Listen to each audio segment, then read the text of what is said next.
কালকে গেছিলাম হসপিটালে, শরীরটা ভালো নেই, প্রচুর খারাপ। মানে দাঁতে সেই মার্চ মাস থেকে ব্যথা হচ্ছে প্রচণ্ড। তো প্রচণ্ড ব্যথা হচ্ছে, ডাক্তার দেখিয়েছি। তো বলল যে আরসিটি করতে হবে। তো আরসিটি করা হয়েছে এই দাঁতটাতে, এই যে এইটাতেই। তাহলে দেখো এখানটা কীরকম একটা গোটা মতন হয়েছে, প্রচণ্ড ব্যথা করছে, কিছু ভালো লাগছে না।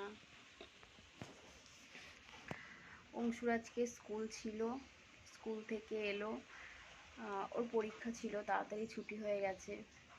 আর আমারও শরীরটা ভালো যাচ্ছে না, কেন জানি না কি হয়েছে, মানে কিছু না কিছু প্রবলেম যেন লেগেই রয়েছে।